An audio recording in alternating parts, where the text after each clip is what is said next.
Ассалаумағалейкум, қазақ елі, қайырлы таң болсын. Күндеріңіз берекелі болсын.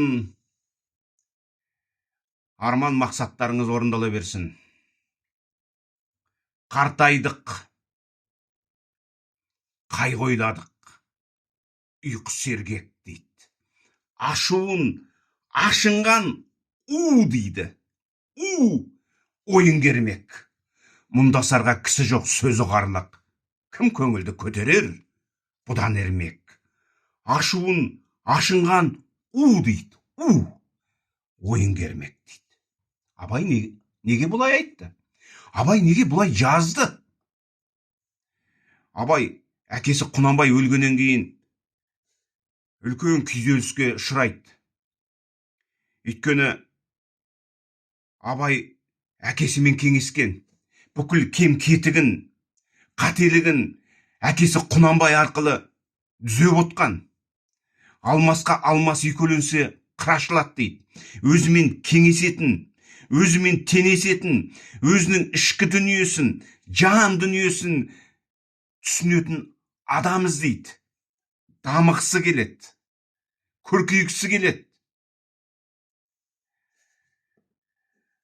Міне Абай ашынғаннан осылай әкесі Құнанбайды іздеп, сағынғаннан кейін, орны ойсырағаннан кейін әкесін іздеп айтқан екен дейді. Абай аз маз уақыт бір болыс болған. Сол болыс болып жүргенде әкесіне келетін көрінеді. Әкесіне келіп, бір уақыт тауып бір демалады дейді. Сонда әкесі Құнанбай 84 жаста буыны босаған, кәрілік желкесіне мінген кез ғой енді. Буыны босаған кез. Ақ шымылдықта, ішінде ақ дамбал мен ақ мәсі киіп, басына ақ тақиясын киіп, кітап оқып отыратын көрінеді Құнанбай. Құнанбайдың үстіне баса көктеп ешкім кіре алмайды. Бірақ Абай әкесіне 3 мезгіл кіріп шығады екен.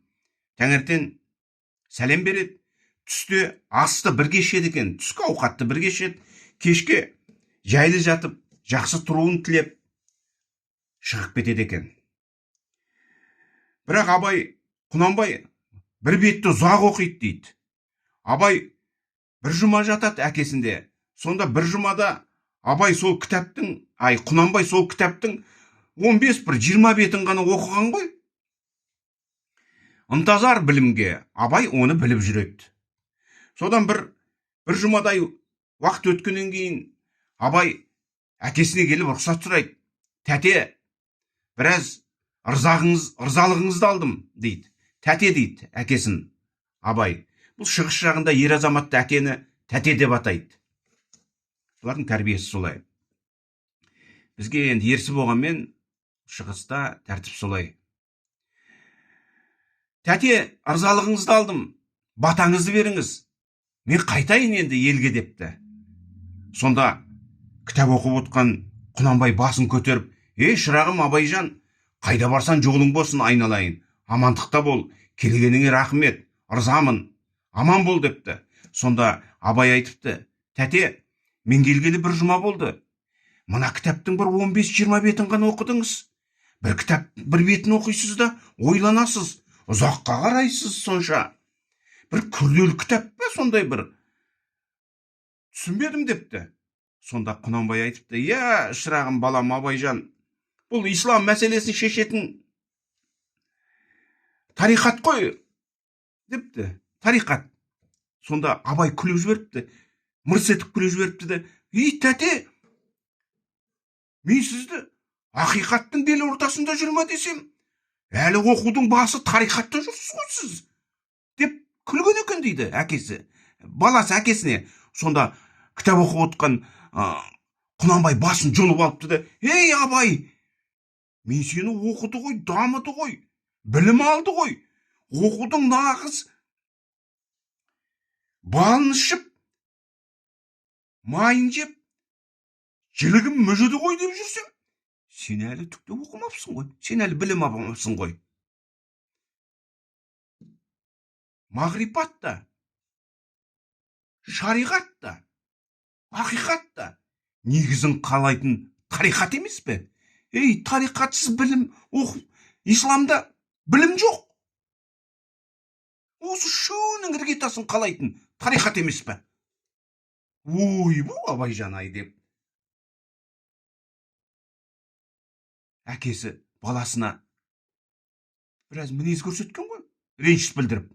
Сол кезде Абай далаға атып шығып, есікті жауып тұрып, өзіне қарап тұрған елге айтыпты ғой: ай, қарашалай, не деген білім дедің? Бекер сұрадым ғой, тәтем не деген терең, тәтем не деген білімді.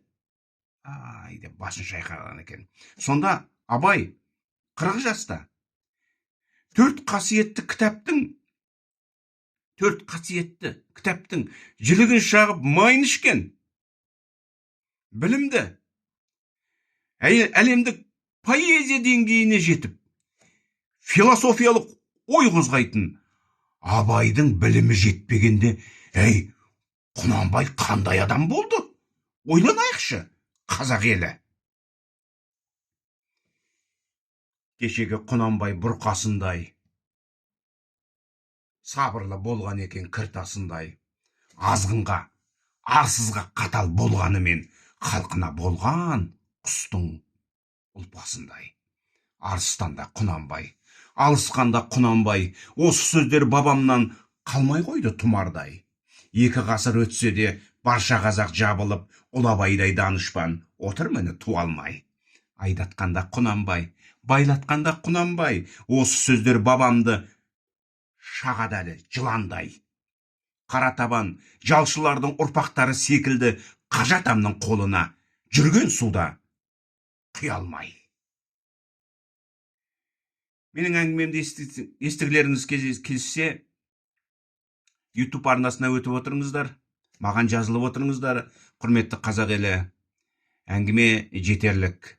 Елерге аман болсын, отанымыз тыныш болсын, бай қуатты болайық, күліп жүрейік, күлдіріп жүрейік, күлкі болмайық.